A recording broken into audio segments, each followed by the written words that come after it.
Today we have with us Mr. Sure. Yash Tiwari. Yash Tiwari is a global youth mentor, best-selling author, and has written multiple books. He has delivered speeches on TED Talks and Joe Talks. He is a public speaker, mental health awareness advocate, and a youth influencer. His critically acclaimed debut novel, A Celebration of Tribal Nation, was written at the age of 16. He has also authored Pandemic 2020, Life of the Virus, for which he has received Asia Book of Records and India Book of Record. He has also received International Award for being the youngest writer to author a book on pandemic COVID-19. He is also invited to deliver various sessions on diverse social and psychological matters. He has delivered thought-provoking sessions all around the world, as in Nigeria, UK, USA, etc. So, Mr. Yash Tiwari, welcome to our channel. सबसे पहले तो आप बताएं आपको कैसा लग रहा है हमारे चैनल पर आके? बहुत ही खुशी हो रही है आज इस चैनल पे आके आपके साथ इंटरेक्ट करते हुए एंड मोस्ट इम्पोर्टेंटली आपकी जो ग्लोबल ऑडियंसेस हैं उनको गाइड करते हुए बिकॉज आज के हमारे इस कन्वर्सेशन में बहुत से ऐसे टॉपिक्स हैं, बहुत से ऐसे सब्जेक्ट मैटर्स हैं which we are going to be speaking about, which will work on the personality development, growth, enhancement, and most importantly, skill building of all the individuals who are watching our show today. तो बहुत ही ज़्यादा खुशी हो रही है आज इस platform पे आके and very excited for this conversation as well. Thank you mister Yash. Yash सबसे पहले हम आपसे पूछना चाहेंगे ये जो आपकी जर्नी रही है इतनी कम उम्र में एक ऑथर बनना, स्पीकर बनना, ट्रेनर बनना, आप इसको हमें थोड़ा बताएं कैसे आपने ये शुरू करी। आप बचपन से एक सोच के चले थे मुझे ऑथर बनना है, मेंटोर बनना है, या कैसे? बिल्कुल, तो जैसे कि आपने बचपन की बात कही, अब बचपन से हर बच्चे के मन में ही कोई ना कोई ख्याल होते हैं, कोई ना कोई विचार होते हैं about where they want to go. कई बच्चे एस्ट्रोनॉट्स बनना चाहते हैं, कई बच्चे डॉक्टर बनना चाहते हैं। एग्जैक्टली, ये तो कई किड्स फर्स्ट स्टैंडर्ड में ही सिलेक्ट कर लेते हैं। मेरा क्या था कि मुझे बचपन से ही लिखने की तरफ बहुत रुझान था। I mean, I remember कि when I was just 6 or 7 years old, मैं बहुत सारी कहानियाँ लिखता था, बहुत सारी पोइट्रीज लिखता था, जिसको मेरे पेरेंट्स से ऑनलाइन ब्लॉग पे कहीं पे अपडेट करते थे। एंड उससे ये पता चलता है कि लिखने की तरफ, स्टोरी टेलिंग की तरफ और अपने विचारों को आई वुड से प्रेजेंट करने की तरफ हमेशा से ही एक पैशन रहा है। But it was at the age of 16 more specifically, 16 साल की उम्र में, जब मुझे बहुत ही अच्छे से याद है मेरे 11th स्टैंडर्ड की जो पढ़ाई है कंप्लीट हो रही थी, एग्जाम्स हो रहे थे और मुझे ये पता था कि अब से कुछ समय में ही 12वीं कक्षा शुरू होने वाली है, यानी कि 12th प्रेशर आने वाला है। एग्जैक्टली, वो जो सो कॉल्ड प्रेशर होता है 12th बोर्ड्स का, जैसे कि आपने कहा, ये तो हमको पता है कि हमारी कंट्री में स्पेसिफिकली कितना ज्यादा होता है, बिकॉज ऐसा माना जाता है कि जो 12th बोर्ड्स है वो एक तरीके से लाइफ डिफाइनिंग मोमेंट होते हैं किसी भी यंगस्टर की जिंदगी में। तो मुझे भी ये पता था कि अगर एक बार 12वीं कक्षा शुरू हो गई तो फिर तो पढ़ाई की तरफ ही पूरा फोकस लग जाएगा, तो क्यों ना उसके पहले अपने फील्ड ऑफ पैशन में कुछ किया जाए, अपने इंटरेस्ट की फील्ड की तरफ एक कदम उठाया जाए। और इसी सोच के साथ मैंने लिखने शुरू करी थी अपनी पहली किताब एट द एज ऑफ 16 और लिटिल डिड आई नो कि विद इन 22 डेज मैंने लिखी होगी अपनी first novel which title as celebration tribulation, जैसे कि आपने मेंशन करा, would go on to become this internationally acclaimed and award winning book, जिसके बाद मुझे अपनी पहली टेड टॉक के लिए बुलाया गया। So that is when my journey started and बहुत ही ज़्यादा खुशी होती है इन क्रिएटिव एवेन्यूज के थ्रू विश्व भर में ग्लोबल ऑडियंसेस को इम्पैक्ट करते हुए, इंस्पायर करते हुए और जिंदगी के बारे में गाइड करते हुए। तो आप मुझे हमारी ऑडियंस को अपनी फर्स्ट बुक के बारे में बताएंगे, क्योंकि 22 दिन के अंदर जी, इतनी कम उम्र में और 22 दिन के अंदर एक बुक लिख देना, वो भी जब आपके 12th के बोर्ड से अप्रोच कर रहे हो, तो कैसे? बिल्कुल, तो देखिए होता क्या है कि जब आप अपने मन की फील्ड में कुछ काम करना शुरू करते हैं या इंटरेस्ट की फील्ड में काम करना शुरू करते हैं तो ऑटोमेटिकली आप बहुत ज्यादा डेडिकेटेड फील करते हैं। आपको ऐसा लगता है कि your entire mind and soul is absolutely dedicated, enjoy कर रहे हो, यू आर एंजॉयिंग दैट। तो मेरे साथ भी यही था कि चल तो रही थी 12वीं कक्षा, लेकिन पूरा जो फोकस था वो इस स्टोरी की तरफ था जो कि मैं अपनी पहली किताब में लिख रहा था, which was about this young girl actually who is suffering from a lot of ailments और उसके जो parents हैं they are willing to support her and they are willing to make her life the best it can be even in a short span of time. तो anyway इस कहानी को जब मैं किताब में लिख रहा था A Celebration in Tribulation, उस किताब को लिखने के बाद उन 22 दिन के बाद जैसे कि आपने कहा when it received the global acclaim and appreciation and awards and all the I would say the prestige, मुझे उससे ये पता चला कि ये जो शब्दों को हम लोग इस्तेमाल करने की बात करते हैं इनको एक बहुत ही पॉजिटिव तरीके से सकारात्मक तरीके से यूज किया जा सकता है, यूटिलाइज किया जा सकता है I would say to impact the individuals on a deeper level. यानी कि शब्दों को हम लोग इस्तेमाल कर सकते हैं भले ही किसी भी एज के या फिर किसी भी वर्ग के लोग क्यों ना हो, उनको हम लोग पॉजिटिवली इम्पैक्ट कर सकते हैं even with the help of words. और जब उस किताब को लिखने के बाद मुझे अपनी पहली टेड टॉक पे बुलाया गया, there that thought process got more clarity I would say personally, क्योंकि तब मुझे ये समझ में आया था कि दीज आर द फील्ड, भले ही वो स्टोरी टेलिंग को लेकर हो या लिटरेचर को लेकर हो या पब्लिक स्पीकिंग को लेकर हो या फिर किसी भी क्रिएटिव एवेन्यू के बारे में बात कर सकते हैं, where I want to do my best and positively impact and inspire the entire world. तो अब इसी फील्ड में आगे बढ़ते हुए मुझे और भी बहुत सारे काम हैं जो करने हैं और दुनिया भर को इंस्पायर तो करना ही है।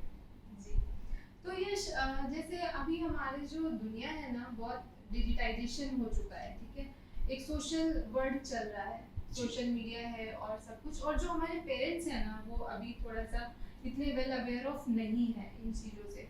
तो और जो जिस फील्ड में आप हैं ऑफ कोर्स, तो उसमें बहुत डिजिटल मीडिया है, तो आपको कैसे उनसे सपोर्ट मिला, वो कैसे आपकी इस जर्नी में आपके साथ थे?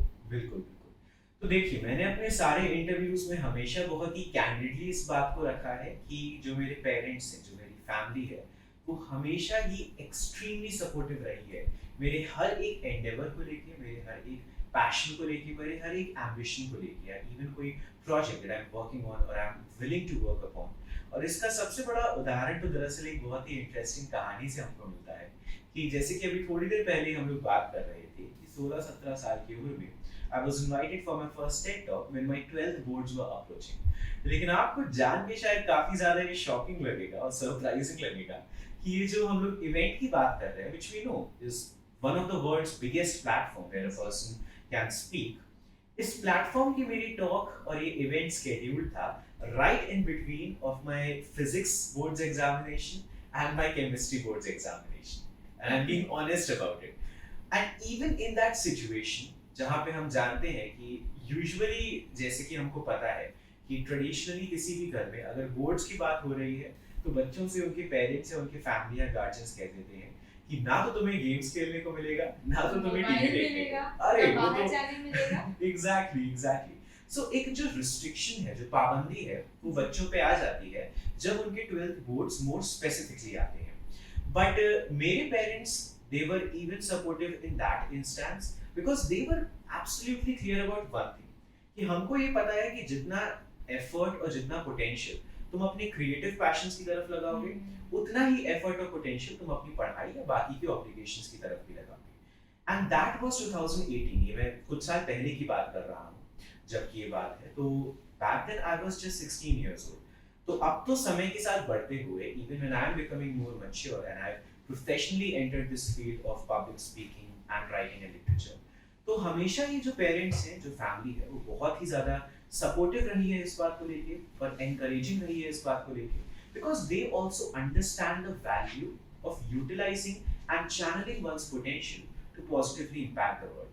तो कहीं ना कहीं जो उनका सपोर्ट है, उनका जो कह सकते हैं एनकरेजमेंट हमेशा रहा है, फ्रेंड्स का भी, फैमिली का भी, मेंटर्स का भी, उसके लिए भी मैं हमेशा ही बहुत ज़्यादा शुक्रगुजार महसूस करता हूँ और बहुत ही खुशी होती है इस बात को अब प्रीच करते हुए even on global platforms like these, जहाँ पे हम लोग आज कन्वर्सेशन कर रहे हैं कि आज समय बदल रहा है, जो आज दुनिया है it is enhancing, it is modernising. जैसे कि आपने शब्द बोला था कि डिजिटलाइजेशन हो रहा है दुनिया का। अब हमको यहाँ पे ये बात याद रखने की जरूरत है और प्रीच करने की भी जरूरत है पेरेंट्स को या एल्डर्स को या गार्जियंस को कि आज के जो यंगस्टर्स हैं वो कन्वेंशंस के विद इन नहीं रह सकते।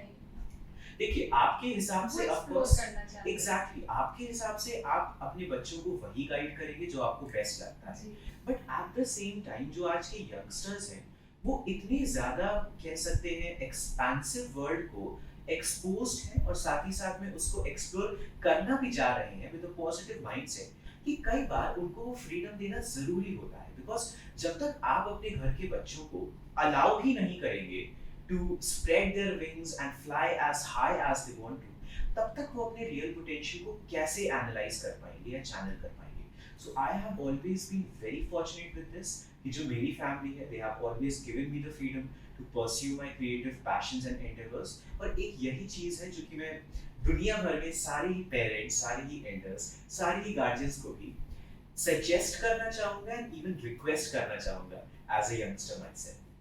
जी। तो ये जैसे आपने बताया कि आप 16 इयर्स के थे और दैट टू ही आपके बोर्ड्स के एग्जाम थे, दो एग्जाम्स के बीच में आपको एक अपॉर्चुनिटी मिली। तो कैसा एक्सपीरियंस था इतनी कम उम्र में इतने बड़े प्लेटफॉर्म पे जाना और बोर्ड्स एग्जाम्स के बीच में जाना, वो कैसा एक्सपीरियंस था? आपको कैसा लगा फर्स्ट टाइम ऑडियंस को फेस करके? So मुझे बहुत ही अच्छे से याद है कि when I was invited to that first TED Talk and since then I have delivered many more as well as Josh Talks around the world. तो जब मैं उस प्लेटफॉर्म पे गया मैंने ये देखा कि मेरे साथ के जितने भी स्पीकर्स हैं they are in their 70s or 60s or 50s या मुझसे बहुत ही decades elder हैं they are, and they are renowned personalities from various walks of life around the world, famous personalities. And in that moment मुझे nervousness feel नहीं हुई because मुझसे हमेशा हर एक इंटरव्यू में पूछा जाता है कि आज as a global youth mentor and as an international public speaker मैं लाखों करोड़ों लोगों को गाइड करता हूँ, उनको एड्रेस करता हूँ अपने टॉक्स में, अपने सेशंस में। बट जब ये जर्नी शुरू हुई थी क्या मुझे नर्वसनेस फील होती थी? और मैं हमेशा यही कहता हूँ कि even in that first talk that I was delivering मुझे नर्वसनेस जैसी कोई भी चीज इसलिए नहीं फील हुई थी because I was absolutely excited. I'm being honest about it. मुझे अच्छे से याद है कि जैसे ही मैंने देखा कि there is a camera that is focused on me and a spotlight that is lighting me up, तो मुझे एक बात का realization बहुत ही अच्छे से हुआ था कि what all I'm going to speak right now, every single word जो कि मैं अब से बोलूँगा आगे चलते हुए, it is going to positively guide an individual to find a light in their life. यानी कि जो लोग शायद अपनी जिंदगी में थोड़ा रुका हुआ फील कर रहे हैं या गाइडेंस नहीं ढूंढ पा रहे, मेरा हर एक शब्द आगे चलते हुए उनकी जिंदगी को बेहतर भी कर सकता है, उनको गाइड भी कर सकता है और दुनिया भर में ग्लोबल ऑडियंसेस को पॉजिटिवली इम्पैक्ट और इंस्पायर कर सकता है। तो ये जो एक ऑप्टिमिस्टिक थॉट था इसने मुझको इतना ज्यादा एक्साइट कर दिया कि मैं अपनी वॉइसेस और वर्ड्स के थ्रू दुनिया भर में एक पॉजिटिव इम्पैक्ट क्रिएट कर सकता हूँ कि there was no room left for any anxiety और नर्वसनेस एट ऑल। तो आज भी यही होता है कि जब हम आज ये कन्वर्सेशन कर रहे हैं नर्वसनेस जैसी कोई चीज ही नहीं आती है बिकॉज मुझे ये पता है कि इस कन्वर्सेशन का भी जो गोल है वो ये है कि दुनिया भर में लोगों को आज हम लोग गाइड कर रहे हैं और पॉजिटिवली इम्पैक्ट कर रहे हैं। So that is what I feel excited about rather than any nervousness at all. तो अच्छा ठीक है, आप बहुत कम उम्र में एक लेवल पे पहुंचे, आपने एक सफलता पाई सब कुछ, तो आपको कुछ स्ट्रगल फेस करनी पड़ी? मतलब जैसे फैमिली सपोर्ट में थी, फ्रेंड्स थे, सब कुछ था, लेकिन फिर भी एक एक्सपीरियंस की कमी थी कहीं कम उम्र होने की वजह से, या क्या ऐसा स्ट्रगल रहा आपके जीवन में अभी तक? देखिए एक्सपीरियंस की कमी तो मैं नहीं कहूँगा बट एक जो डिफिकल्टी की बात हम लोग कर सकते हैं वो ये होगी कि जैसा कि हम लोग जानते हैं कि इवन आज के मॉडर्नाइज्ड वर्ल्ड में, आज के एडवांस्ड वर्ल्ड में आज दुनिया आगे बढ़ गई है लेकिन कुछ सोच है, कुछ आइडियोलॉजीज हैं जो कि अब भी एग्जैक्टली जो अब भी कहीं ना कहीं उन्हीं रूढ़िवादी प्रथाओं के बीच में है या स्टीरियोटिपिकल आइडियोलॉजीज के बीच में फंसी हुई है।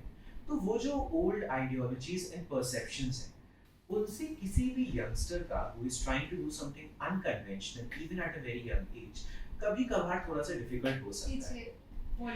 जैसे कि देखिए होता क्या है कि होल्ड बैक वो लोग रह जाते हैं जो कि गिव इन करते हैं। मेरा हमेशा से ये परसेप्शन रहा है कि I will never give in to any noise और to anything negative at all. मुझे उससे मतलब ही नहीं। मैं ट्राई करूंगा कि इवन उस पे भी मैं एक पॉजिटिव इम्पैक्ट बना दूं और इवन जिन लोगों की सोच अगर हम लोग कह रहे हैं कि स्टीरियोटिपिकल आइडियोलॉजीज में ही फंसी हुई है तो उन लोगों को भी मैं कैसे पॉजिटिवली इम्पैक्ट करके उससे बाहर निकाल सकता हूं। बिकॉज मेरा ये मानना है कि आपकी जो एज है वो कभी भी ये डिटरमाइन नहीं कर सकती कि आपको क्या करना चाहिए। आप एक कम उम्र में भी बहुत कुछ कर सकते हैं, आप एक बड़ी उम्र में भी बहुत कुछ कर सकते हैं। It is just about that drive which you have within yourself, that potential that you have within yourself, and the passion that you have within yourself to do something. तो मुझे अच्छे से ये बात याद है कि इवन मान लीजिए अगर कुछ सेशंस में इनिशियल फेज में मुझे ऑडियंस में कोई ऐसे लोग दिखे भी थे जो कि मुझसे डेकेड्स अपॉन डेकेड्स एल्डर है और जो कि शायद इनिशियली जज कर रहे थे कि अरे कम उम्र का बच्चा हमको क्या सिखा देगा, तो by the end of the same session वही लोग खड़े होके लंबे लंबे राउंड ऑफ अप्लॉज कर रहे थे, स्टैंडिंग ओवेशंस दे रहे थे एंड सिग्नेचर्स लेने के लिए आ रहे थे। तो मेरा हमेशा यही मानना है कि इवन अगर आप अपनी जिंदगी में कभी ऐसी डिफिकल्टी को एनकाउंटर करते हैं, गिव इन मत करिए, बल्कि अपने एक्सपीरियंस, अपने पोटेंशियल और अपने पैशन के through best of best present करिए। बिकॉज जब आप बेस्ट प्रेजेंट करते हैं तो इवन जो रूढ़िवादी सोच हो गई या स्टीरियोटिपिकल आइडियोलॉजी वाले लोग हैं वो लोग भी आपके सपोर्ट में आ जाते हैं। तो हमेशा आगे बढ़ते रहना चाहिए और अपने पोटेंशियल में बिलीव जरूर करना चाहिए regardless of what the people might be thinking. Yash, आपने एक बहुत बड़ी ऑडियंस को रिप्रेजेंट किया है। आपने अपने माध्यम से उनको बहुत सारी पॉजिटिव थिंकिंग या बहुत सारी चीज़ों के बारे में बताया है। मैं सबसे मैं अपने शो पे एक उठाना चाहूँगी कम्युनिकेशन स्किल्स। जी ठीक है, तो आपको क्या लगता है कम्युनिकेशन स्किल की एक क्या डिफिनीशन है? एक गुड कम्युनिकेशन स्किल्स होती क्या है? देखिए, ये क्वेश्चन आपने बहुत ही अच्छा उठाया बिकॉज कम्युनिकेशन स्किल्स एक ऐसी चीज है जिसको मैं तो कहूंगा कि ये आज के मॉडर्न जमाने में एक चॉइस नहीं है। It is not about whether you want to, exactly, it is not about a choice that क्या आपका मन है कि नहीं। बिकॉज आप शायद टेक्नोलॉजी की फील्ड में बहुत अच्छे हो, आप शायद इंजीनियरिंग की फील्ड में बहुत अच्छे हो, आप शायद मेडिसिन या किसी भी फील्ड में बहुत अच्छे हो, and still in order to grow further in this world the basic communication skills will be required। तो उनके बिना तो आगे बढ़ना पॉसिबल ही नहीं है। लाइक आप इसको ऐसे ही देख लीजिए, एक स्कूल जाता हुआ बच्चा है, अगर उसके पास बेसिक कम्युनिकेशन स्किल्स नहीं है वो पीछे रह जाता है। एनुअल कॉन्सर्ट्स जितने भी फेस्ट्स होते हैं उसमें वो अकेला रह जाता है। फिर पॉइंट आता है कॉलेज अच्छा ज्वाइन करने का, बोर्ड्स में जितने भी अच्छे मार्क्स आ गए, बट अगर अपने इंटरव्यू राउंड में या ग्रुप डिस्कशन में वो बच्चा अच्छे से कम्युनिकेट नहीं कर पाया, फिर से वो पीछे रह जाता है।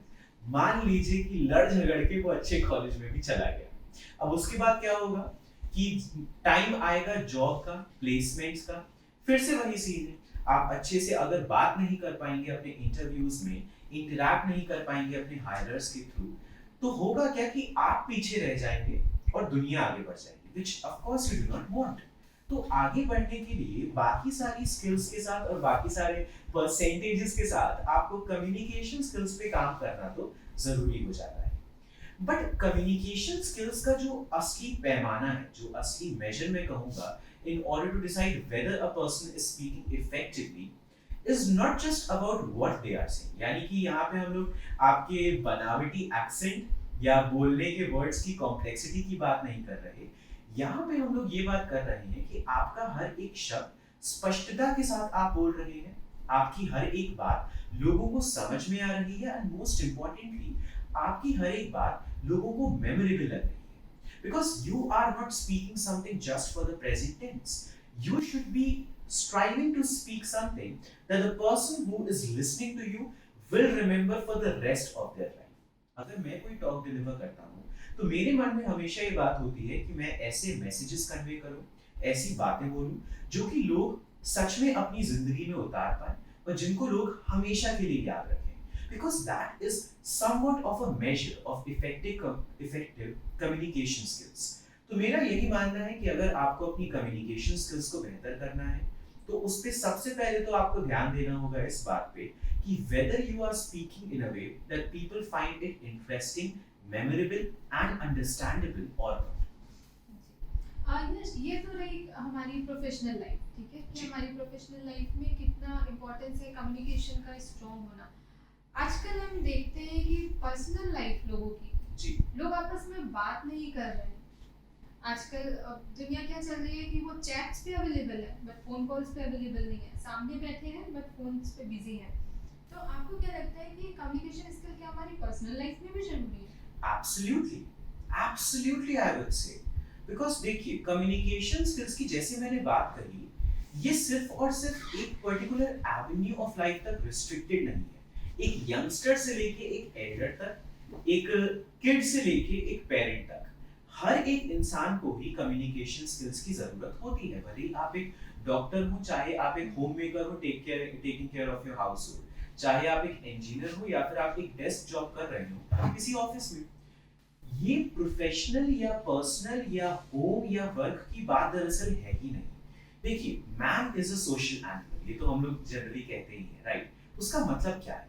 उसका मतलब ये है कि आप लोगों से बातचीत करते हैं, आप लोगों से इंटरैक्ट करते हैं, और जब आप लोगों से बातचीत नहीं कर पाते तो आप भी आइसोलेटेड फील करते हैं, और जो आपके सामने लिसनर है वो भी फील करता है कि they are distanced from you.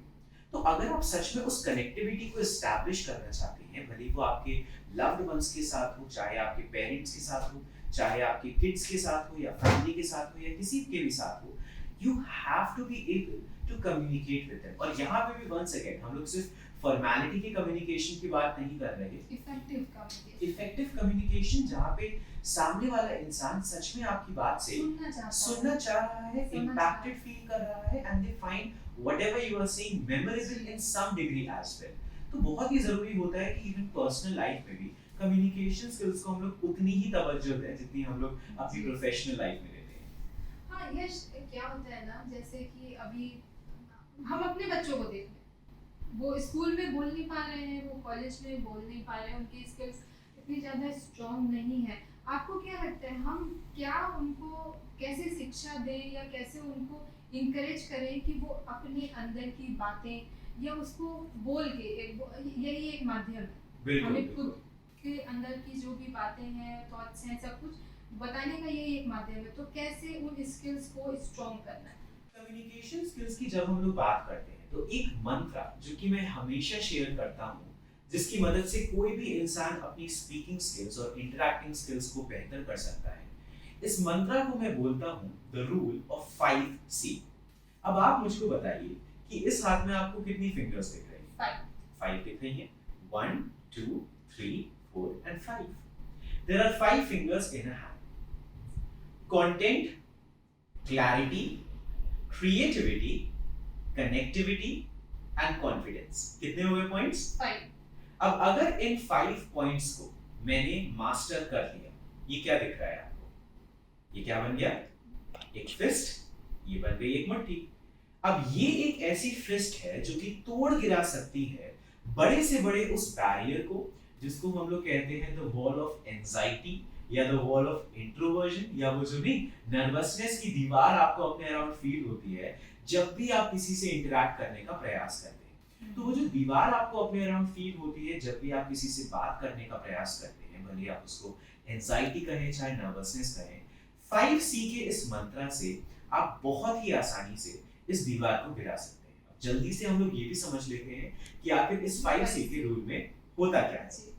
तो हमारे पास 5 पॉइंट्स हैं: content, clarity, creativity, connectivity and confidence. सबसे पहले आता है कंटेंट।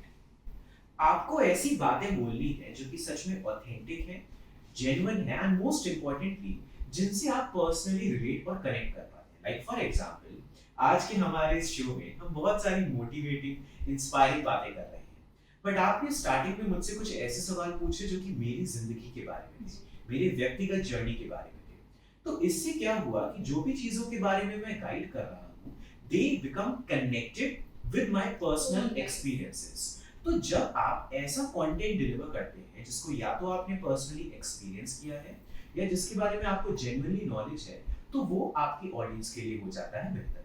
तो सबसे पहले कंटेंट पे काम किया, फिर आती है क्लैरिटी। अब जैसे कि मैं स्टार्टिंग में ही कह रहा था, शायद आपके भी कई सारे ऐसे दोस्त होंगे जो कि इतनी बनावटी एक्सेंट में बात करते हैं कि समझ में ही नहीं आता कि वो किस देश दुनिया से आए, राइट? ऐसा होता है, सबके साथ होता है। बिकॉज कई लोग इंटेलेक्चुअल प्रिटेंस के लिए इस एक्सेंट में या इस वोकैबुलरी के साथ बात करते हैं जो कि उनको खुद भी नहीं समझ में आती, लेट अलोन द ऑडियंस। अब मेरा सवाल आपके लिए ये है कि क्या एक ऐसा स्पीकर आपके लिए ज्यादा इंटरेस्टिंग होगा या एक ऐसा स्पीकर जिसका हर एक शब्द आपको समझ में आ रहा है, जिसकी वोकैबुलरी अंडरस्टैंडेबल है और जिसकी बातें भी आपके लिए थॉट प्रोवोकिंग है। Of course the latter one, that was the case for every single person. तो अपनी वाणी में, अपने शब्दों में एक क्लैरिटी को डेवलप करना भी बहुत जरूरी है। शायद आप बिल्कुल कह सकते हैं इम्पेकेबल वोकैबुलरी के साथ अपनी बात को ना कह पाए, शायद आपका एक्सेंट उतना अच्छा ना हो जितना आपके दोस्तों का होगा, लेकिन अगर आपकी बातों में स्पष्टता होगी तो हर किसी को आपका बोलना ही सबके कंपैरिजन में बेहतर लगेगा। अब हमारे रूल ऑफ 5C में थर्ड सी आता है क्रिएटिविटी का। अब क्रिएटिविटी एक ऐसी चीज है जिसको एक बहुत ही आसान से उदाहरण के साथ में समझाना चाहूंगा। आप मुझको ये बताइएगा, जब आप स्कूल के दिनों के अपने समय को याद करती हैं तो क्या आपको ये याद है कि कुछ क्लासों को अटेंड करने में सच में मजा आता था, लेकिन आधे क्लासों में सिर्फ बैठे रहते थे? होता था कि नहीं होता था ऐसा? होता था, सबके साथ होता है, मेरे साथ भी होता था।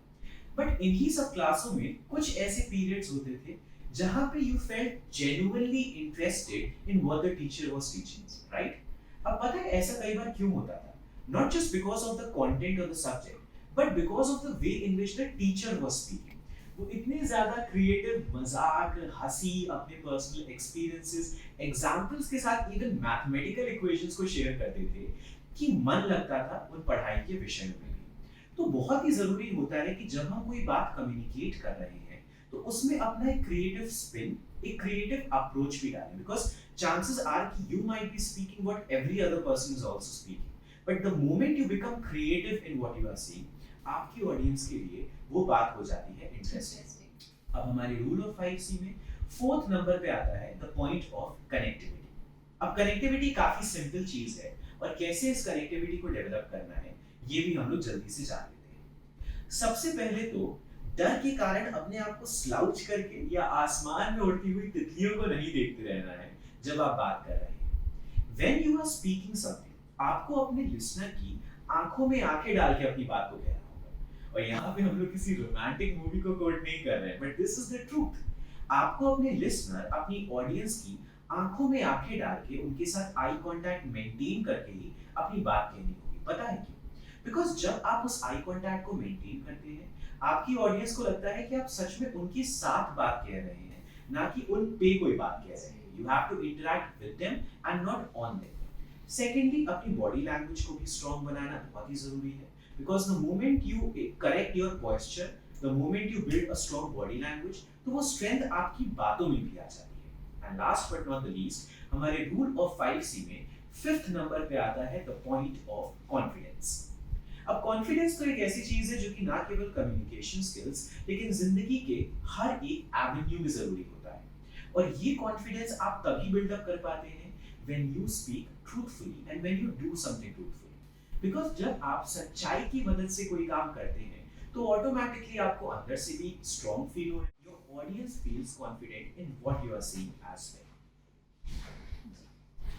यस, एक कम्युनिकेशन स्किल्स पे हमने कर लिया, बट आपने जितनी चीजें बोली उसमें मुझे एक क्वेश्चन ये पूछना है। कॉन्फिडेंस, आजकल बच्चों में कॉन्फिडेंस की भी बहुत कमी है जी, तो आप उसमें क्या गाइड करना चाहते हैं उनको कि कैसे वो अपने अंदर कॉन्फिडेंस लाएं, लोगों को फेस करने का, दुनिया को फेस करने का, या अपने डर को फेस करने का? बिल्कुल बिल्कुल। देखिए, कॉन्फिडेंस का एक बहुत बड़ा कारण कि क्यों नहीं ज्यादातर लोग इसको बिल्डअप कर पाते हैं तो ये होता है कि लोग अपने पोटेंशियल या अपने टैलेंट को मेजर करते हैं दूसरों के परसेप्शन के बेस पे, यानी कि एक्सटर्नली लोग उनको कैसे परसीव कर रहे हैं इसके बेसिस पे लोग अपने आप को मेजर करते हैं। एग्जैक्टली, ये सोचने की बजाय कि उनके इंटरनल वर्ल्ड में कितनी ज्यादा डेप्थ है या ग्रेविटी है या पोटेंशियल है या कैपेसिटी है, लोगों का ध्यान सिर्फ इस बात पे होता है कि बाहरी दुनिया में लोग उनको कैसे परसीव कर रहे हैं, जो कि बन जाता है दिक्कत का एक बहुत ही बड़ा कारण। But the moment you start focusing more on your internal world, जिसको हम लोग सेल्फ एनालिसिस भी कहते हैं, ऑटोमेटिकली आपके अंदर एक कॉन्फिडेंस आने लगता है। पता है क्यों? बिकॉज जब आप सेल्फ एनालिसिस करते हैं, आप अपनी स्ट्रेंथ्स को भी रियलाइज कर पाते हैं, बट आप अपनी वीकनेसेस को भी आइडेंटिफाई कर पाते हैं। तो आपको ये भी समझ में आता है कि किन शॉर्टकमिंग्स पे काम करना है और किन स्ट्रेंथ्स को अपने अंदर डेवलप करके एक्सपैंड करना है। तो बहुत ही जरूरी है कि सेल्फ एनालिसिस पे फोकस किया जाए, because that self analysis leads to self development, which leads to the building of confidence in any individual at all. जी यश, आपने बहुत ही अच्छी बात बताई हमारी ऑडियंस के लिए। लास्ट में हम आपसे ये पूछेंगे कि एक मंत्रा जो आपकी लाइफ से जुड़े एक्सपीरियंस से हो, या आपने जितनी ऑडियंस को फेस किया, इतने सारे कम्युनिकेशन स्किल्स पे, कॉन्फिडेंस पे, इतनी मेंटोरिंग की, आप एक मंत्रा हमारे ऑडियंस को क्या देना चाहते हैं? Well, ये एक ऐसा मंत्रा होगा जो कि मैं सारे ही अपने इंटरव्यू, सेशंस, टॉक्स, वर्कशॉप्स सभी में एंड में जरूर बोलता हूँ। No matter how dark the tunnel might be, no matter how long the tunnel might be, you always have to hold your head high and you always have to look ahead at the bright end of it.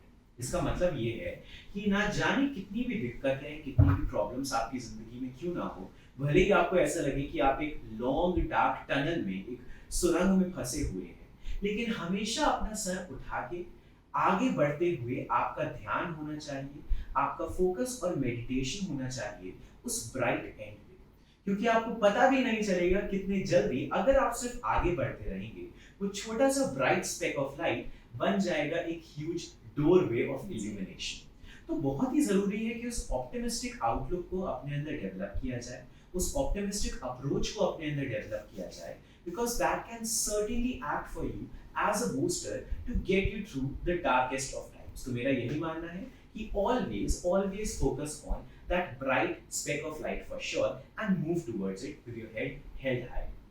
Ji yes, very well said. Yes, thank you हमारे show पे आने के लिए, इतना समय देने के लिए, और हमारी ऑडियंस को आज के समय की सबसे बेस्ट चीज़ें बताने के लिए कि वो लाइफ में आगे बढ़ने के लिए उन्हें क्या करना चाहिए। हम आपको थैंक्स बोलना चाहेंगे। बहुत बहुत शुक्रिया, बहुत ही खुशी हुई आज प्लेटफॉर्म पे आके, and I hope that the audiences feel inspired by all that we discussed. जी यश, थैंक यू।